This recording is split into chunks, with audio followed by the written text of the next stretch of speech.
Bismillah ar-Rahman ar-Rahim. In the name of Allah, most gracious, most merciful. Dear respected viewers, dear respected participants in the course, Dr. Gharama, as usual, he tried to make kind of recapitulation in the sense that he reminds us that we are still in the Old Testament.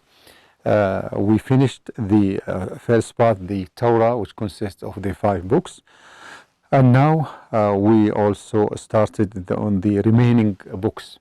Of course, he reminds us also that when we talk about the Old Testament, we are talking about 39 books. We started the previous episodes or lectures. We talked about the book of Joshua, the book of Ruth, and the book of Judges. In the present episode, we'll be talking about the end of Judges era and the beginning of Kings.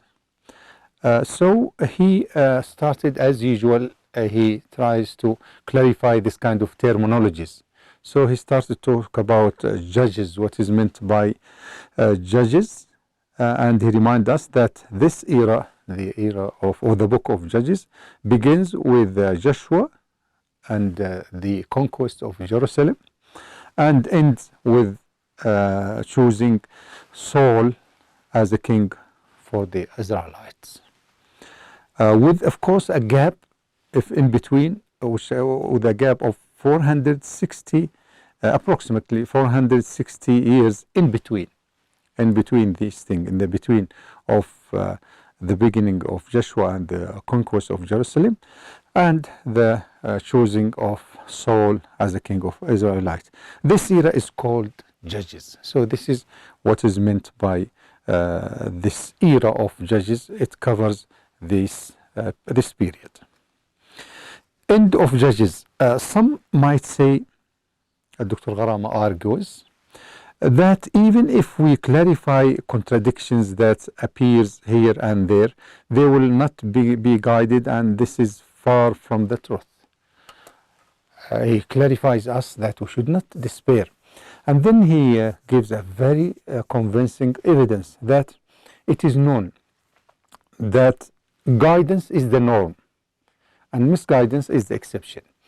He also reminds us that God has created all humanity liable to be guided.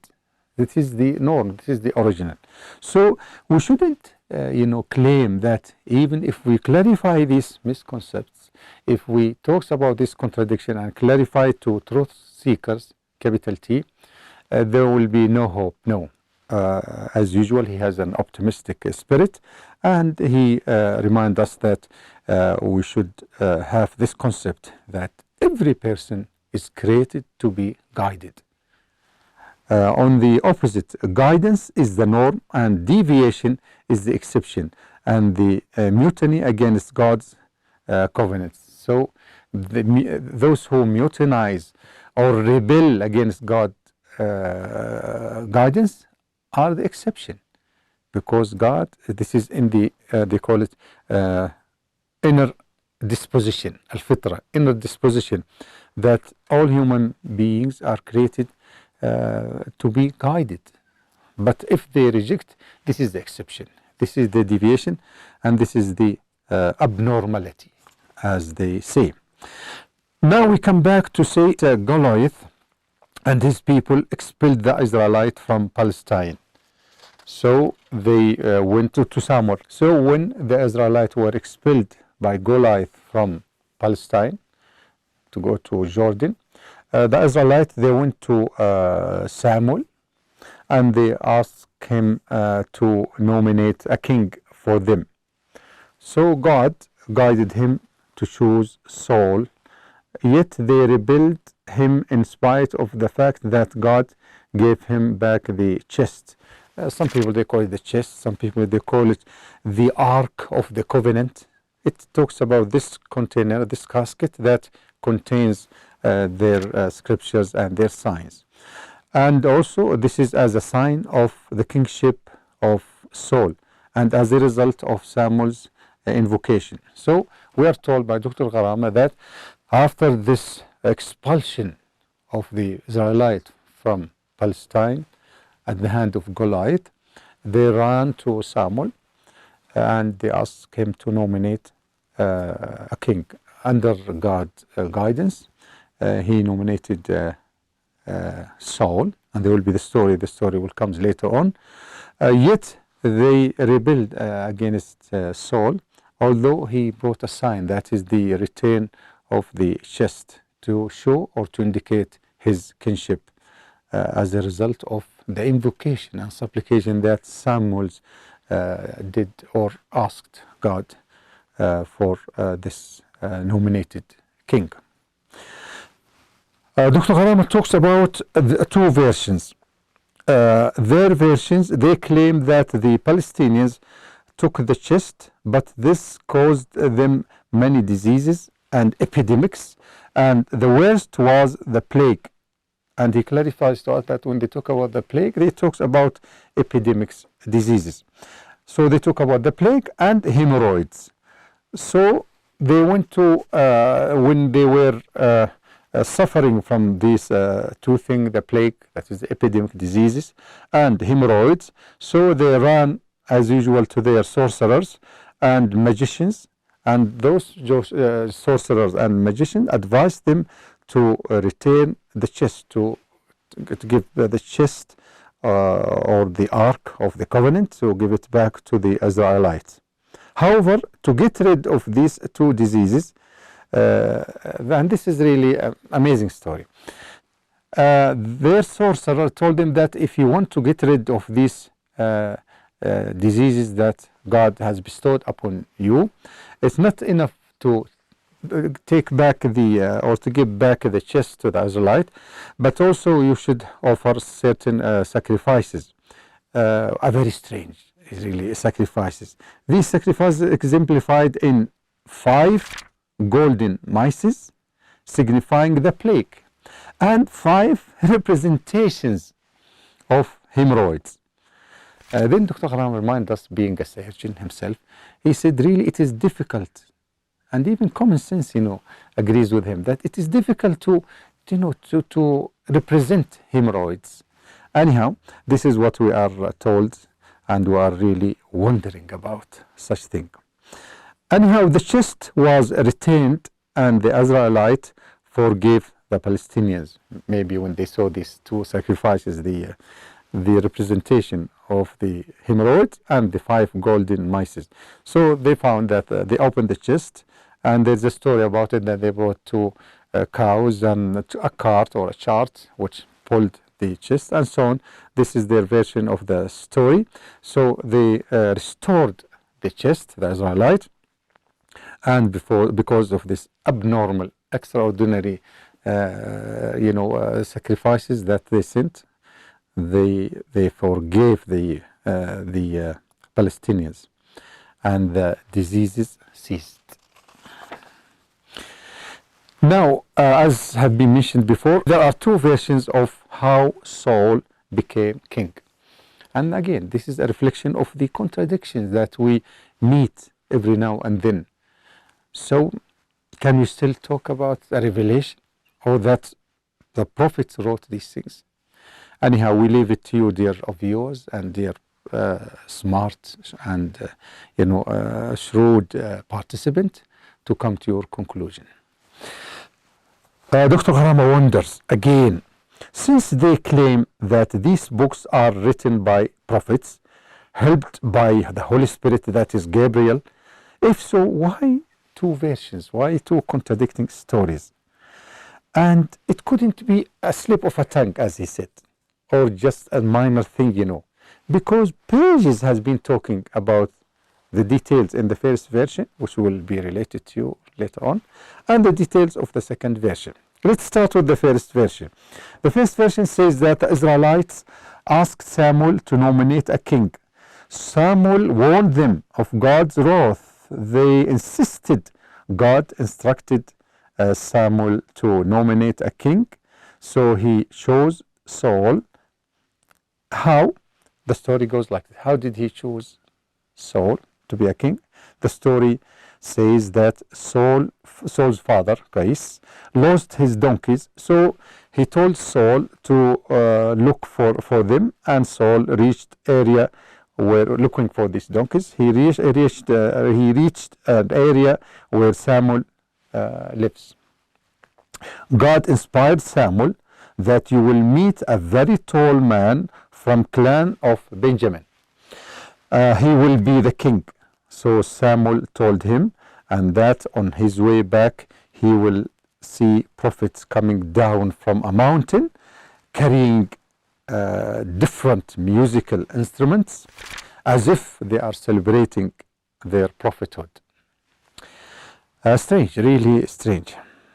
So when you see them, prophethood will be bestowed upon you also. This is Samuel talking to Saul. Later on, people saw Saul with the prophets. They were surprised.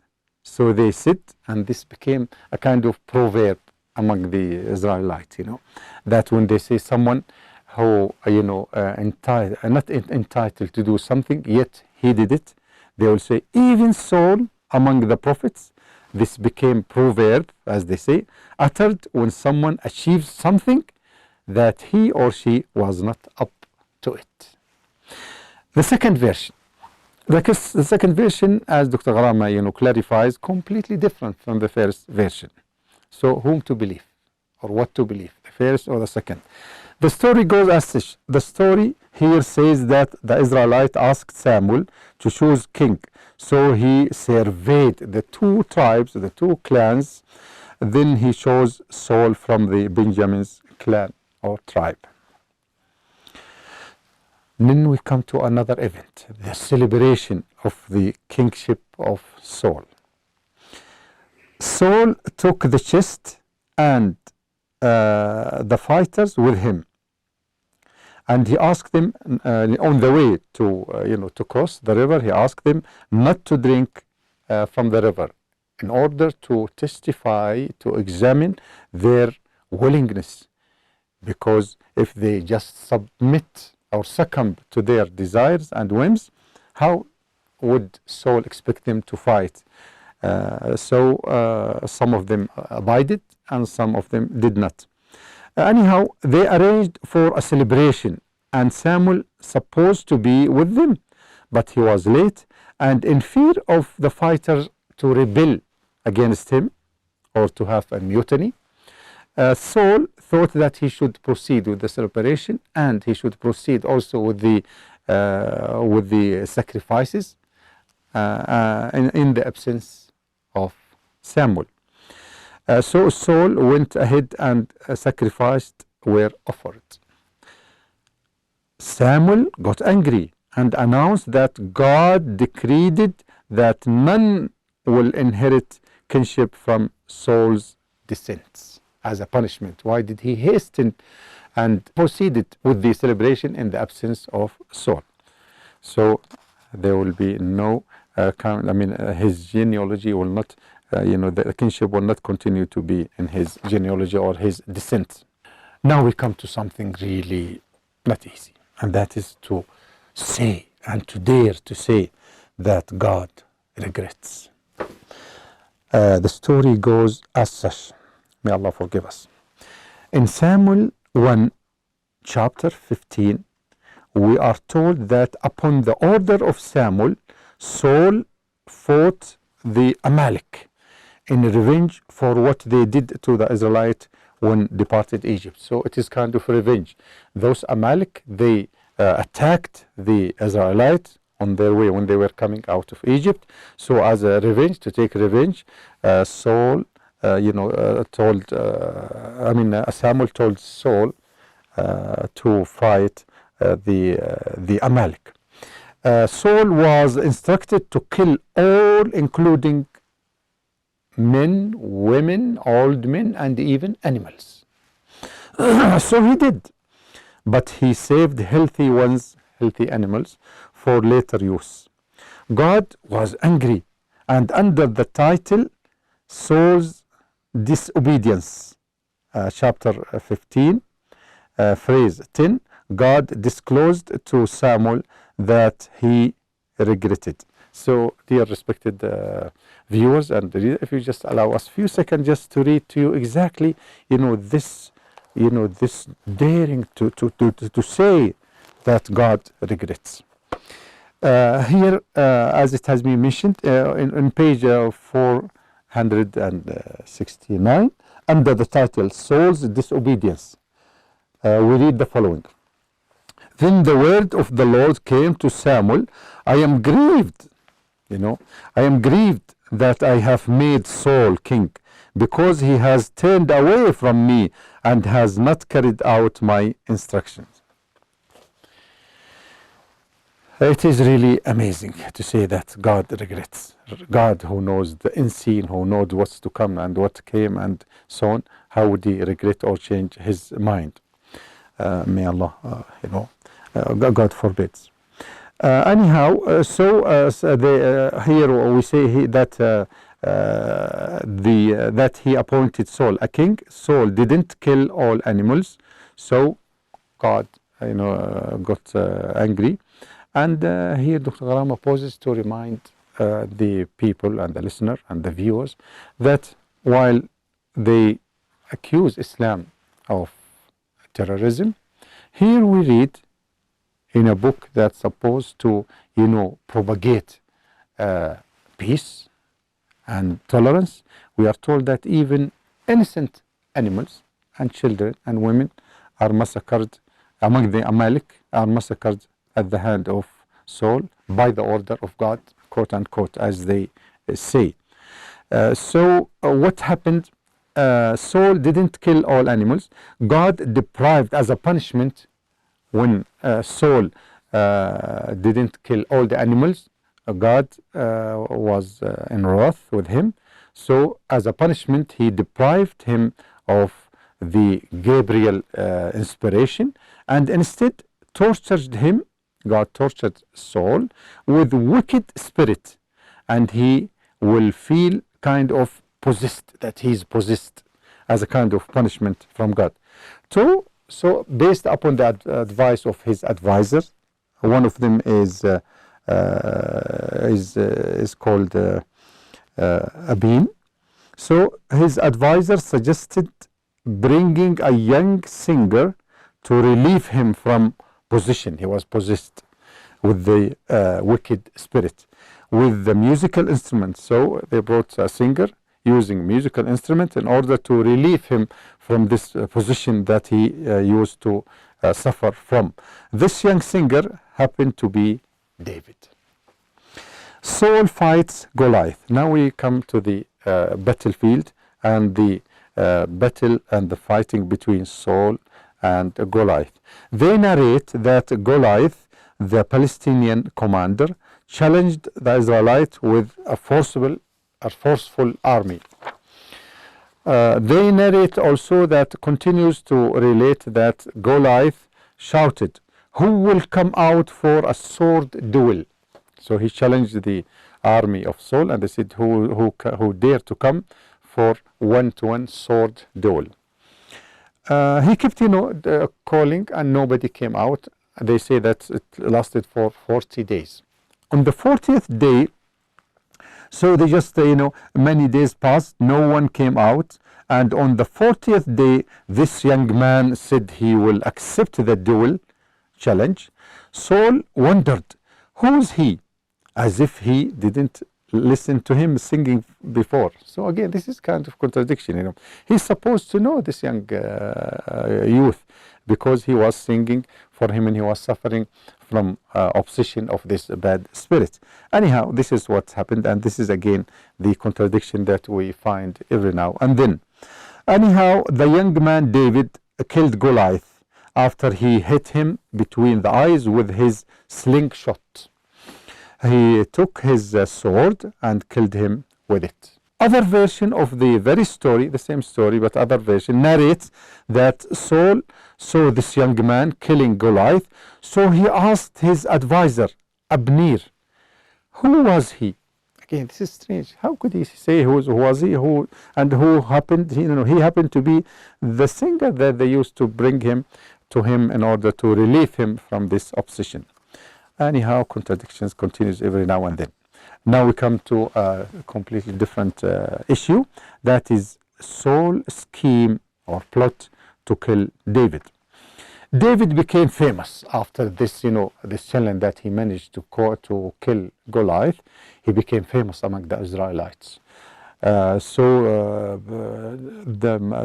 became jealous, and he was fearing that kingship will not continue in his lineage if this fame bestowed upon David will continue. So he made a plot or a scheme to get rid of David. David became famous amongst the Israelites to the extent that Saul feared for his heritage of kingship. So he decided to kill David. They registered several attempts. One of the attempts, they say that while David was playing the lute, satanic spirit came to Saul, and he tried twice to kill David with arrow, but God saved David. The second story with relation to the scheme, planned by Saul in order to get rid of David, it's like this. Saul planned to get David to marry Michal, his daughter, the daughter of Saul. Thus motivated Palestinians. By doing this, he would motivate Palestinians to kill David because he became close to the king, and also got him to kill 100 men. It is really, again, another strange story. As a dowry, contrary to anyone's expectation, not to our expectation, he asked that the dowry will be in the shape of the foreskin of 100 men as a dowry given by David to marry Michal, the daughter of Saul. We end up to say that it was not only 100, David increased it to 200. Thus, he killed 200 people in order to fulfill the request of Saul as a dowry for his daughter. That is 100 foreskin as a dowry. The third attempt, Saul wanted to kill David while asleep. So his wife, Michal, daughter of the king Saul, disclosed the plan to David, and David managed to escape. So she saved her husband because she discovered the scheme, and she disclosed the plan to David, and he managed to escape.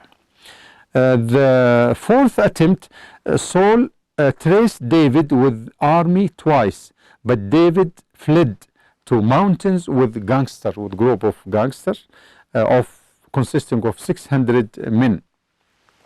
So it happened that Saul went to answer the need of nature in a cave, and when he came out, he noticed that a piece of his clothing was torn away. As soon as he noticed this, a sound came to him, and he said, well, have you noticed that, I am David, and I was with you in the cave, and I wanted to send a sign to you that I managed to tear out one piece of your clothing, so to show to you that I could have killed you, if I wanted. So they tell us that he said, he shouted to him, my son, my dear son, David, and so on. So, this is another incident. The fifth attempt, then Saul followed David in the desert. Then he slept. Saul slept. David managed to reach Saul and deprive him of his own arrow while asleep, and said, I could have killed you if I wanted. So these various, various stories about the unsuccessful attempt to kill David. Now, what is even worse, they talk about prophets indulged in divination. Saul restored to divination. During the battle with the Palestinians, Saul wanted to anticipate, to find out beforehand, to know beforehand, to anticipate the result of the battle. So he has to refer to a prophet. but Samuel has already died. So as an alternative, what would he do? He restored to an enchantress, Arrafa, enchantress, to call back and to restore the souls of Samuel's. The anticipation Saul received was that he and his sons will be killed and things will terminate. Again, it's really kind of degradation that prophets will indulge in divination, will indulge and get the help of enchantress, and also indulge in, that this enchantress managed to bring back, it is impossible, to bring back the soul of Samuel and to ask the soul what will happen, and the answer came to them that he and his sons will be killed and things will terminate. Dr. Gharama points out here to us that they went so far in degrading God's elect and portrayed him referring to divination and spirits, science or summoning, to bring the claim that they can bring spirits back, and this is impossible, but this is what they say. They call it spirit summoning or spirit science. When mentioning such thing, Dr. Gharama attributes such degradation to the fact that Saul happened to belong to the Benjamin clan or tribe, and the scribes of Levi and Judah tribes, so they considered him not entitled for such status. So again, this fighting, this, as he called it, Dr. Gharama, war within, in the Bible, it happens, or it appears every now and then, and witness to this contradiction and this kind of contradicting story that we read every now and then, because Saul happened to be from the Benjamin clans, and the other people referring from the other clans, they did not feel comfortable about him, so they will degrade and demean him and will not put him in this status. They also claim that Jacob at his deathbed distributed the inheritance, neglecting Benjamin, while the Holy Quran clarifies that it was not a question of inheritance dividing, but rather confirmation of worship. Worshipping none but God, a message he left for his sons after his death. So while they are talking about materialistic division or dividing of the inheritance and also depriving of Benjamin, the Holy Quran talks about more important, that at his deathbed Jacob was talking about something important, not related to this materialistic life, and that is the confirmation that they will worship none after him, they will worship none but God. أم كنتم شهداء إذ حضر يعقوب الموت إذ قال لبنيه ما تعبدون من بعدي قالوا نعبد إلهك وإله آبائك إبراهيم وإسماعيل وإسحاق إلها واحدا ونحن له مسلمون.